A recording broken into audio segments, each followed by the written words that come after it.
Ça y est, c'est bientôt Noël et vous êtes sur NTV pour une nouvelle émission de jeux vidéo. Alors honnêtement, je me suis posé la question, bientôt Noël, nostalgie, les fêtes, le plaisir, le kiff, de quoi je vais bien pouvoir vous parler. Et puis bon, l'évidence c'est un peu imposé à moi d'elle-même finalement, puisque bon, voilà, Pokémon. Mais alors pourquoi Pokémon? Eh bien tout simplement parce que ce sont beaucoup de souvenirs pour moi, et en particulier avec Pokémon Stadium 2 qui était sorti sur Nintendo 64. On va voir de quoi il s'agit et je vais essayer de vous convaincre que oui, même un vieux jeu, ça peut être sympa en ces périodes de fête. Allez, suivez-moi, on va s'installer.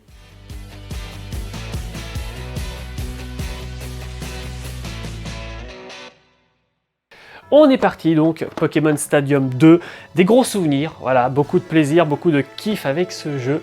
Alors c'était un jeu qui était sorti sur Nintendo 64 à l'époque, qui permettait donc de voir en 3D les Pokémon que l'on avait sur les versions jaune, bleu, rouge, or et argent. D'où les petites manettes de Nintendo 64 qui apparaissent à l'écran, mais qui est ressorti sur Nintendo Switch. Alors on avait possibilité de faire des combats, voilà, hop, c'était plutôt sympa.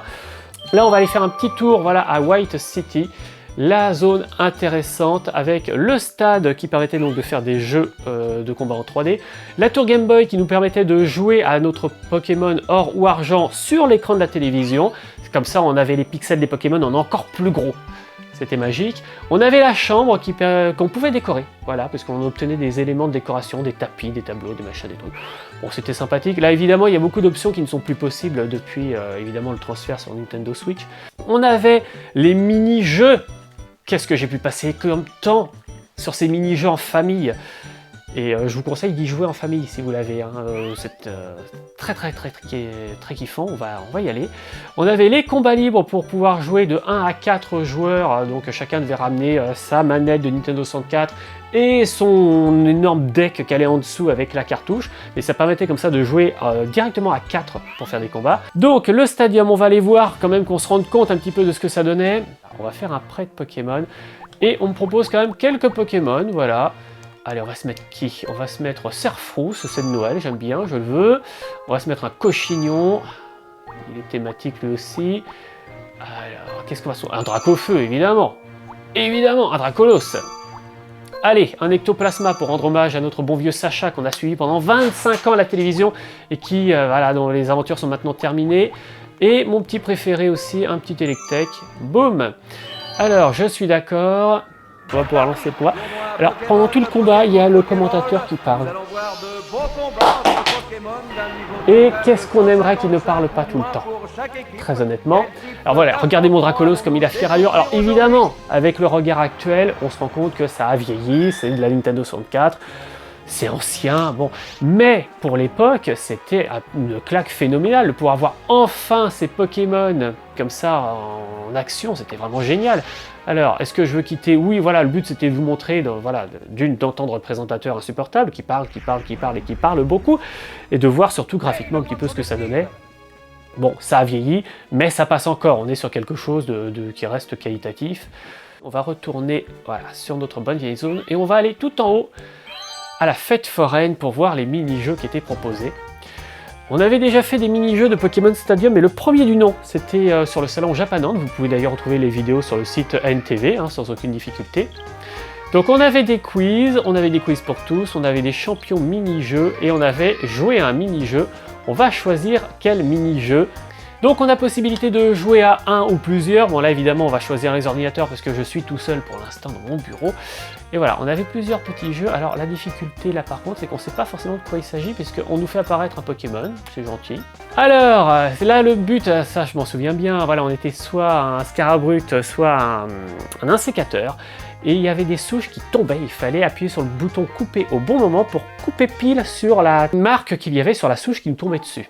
Donc c'était vraiment du jeu de réflexe. Donc là je suis le joueur 1. Voilà, alors on est prêt. Attention. 3, 2, 1, hop. Eh ben je suis passé complètement à côté. Donc ça va me faire 0 points. Alors forcément plus on est proche de la ligne blanche, plus on a de points. Quand on coupe directement dessus, je crois que ça nous rapporte 10 points.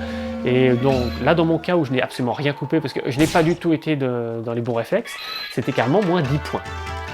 Et ça nous permet ainsi d'avoir un classement. Voilà, là je gagne 4 petits points, c'est bien heureux. Alors il y a une troisième manche. sais plus en combien de manches c'était, 3, 4 ou 5, on va le découvrir. Alors... Ah, je suis pas trop loin ce coup-ci. Ça m'a rapporté combien de points là? 6 points, 10 points. C'est bien généreux. Je passe en tête du classement avec ordinateur jaune. La 4e manche. Alors là, on voit que c'est proche du bord, donc j'ai intérêt à pas trop me louper. Je crois que j'ai fait un sans faute, directement sur la ligne. Voilà, et 20 points. Super. Et je prends la tête. Bien. Dernière manche, dernière coupe. Alors, c'est parti. Vous voyez, graphiquement, ça passe encore. Hein. Graphiquement, c'est pas trop moche. Et ça permet d'avoir des petits jeux vraiment tout bête, tout simple. Il suffit juste d'appuyer sur une touche. Hein. On attend d'appuyer au bon moment. Et du coup, ça se joue très bien en famille. Je veux dire, ça, c'est le type de jeu, un soir de Noël avec des gamins en bas âge. Vous passez une super soirée. C'est vraiment très agréable. Donc là, bon, je voudrais pas me vanter, mais j'ai gagné pour une fois. Ça t'a noté. On n'est pas sur du difficile, c'est peut-être pour ça. Donc on me propose de jouer encore ou de jouer à un jeu différent. Je vous en montre un petit dernier pour le principe. Je vous montre lequel. Il y en a Réflexe et Volley. Il me semble que Réflexe et Volley étaient sympas aussi. Enfin, ils étaient tous sympas.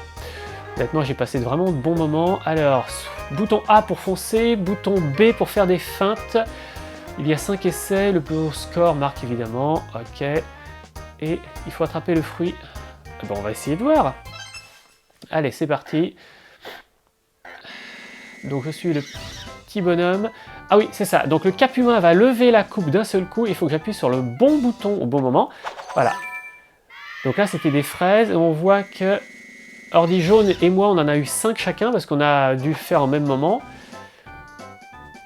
Et l'ordi 3...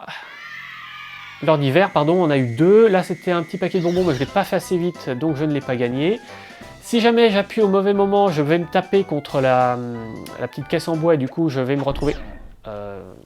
voilà, c'était un piège, donc vous voyez, je me suis fait éjecter. Et je suis éliminé pour le tour qui vient, donc ça me fait pas plaisir. Bah, les autres ne sont pas fait avoir, ils sont meilleurs que moi. L'ordinateur est plus intelligent que moi.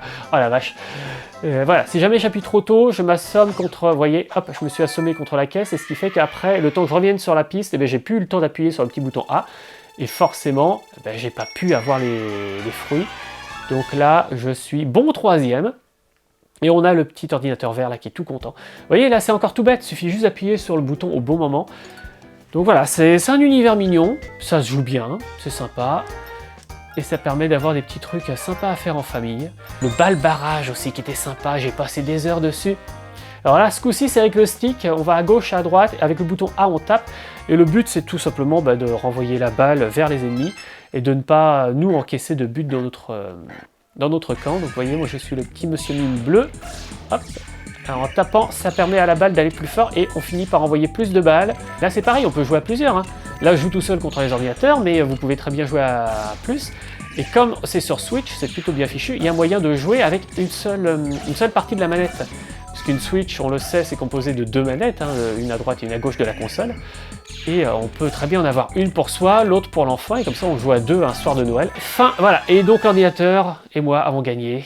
Je vais arrêter sur cette belle victoire. Pokémon Stadium 2, donc voilà, Madeleine de Proust, énorme souvenir pour moi et beaucoup de plaisir. Un jeu qui a plutôt bien vieilli et que vous pouvez obtenir gratuitement grâce aux consoles virtuelles qui vous sont proposées via l'abonnement de Nintendo Switch. Que du plaisir. Voilà. Donc profitez bien de ce genre de petits jeux, profitez bien de Pokémon Stadium 2 pour Noël avec vos amis, avec vos proches, avec votre famille, et puis surtout passez de très bonnes fêtes en compagnie de NTV. Puis nous on se retrouve à très vite pour de nouvelles émissions. Salut à tous!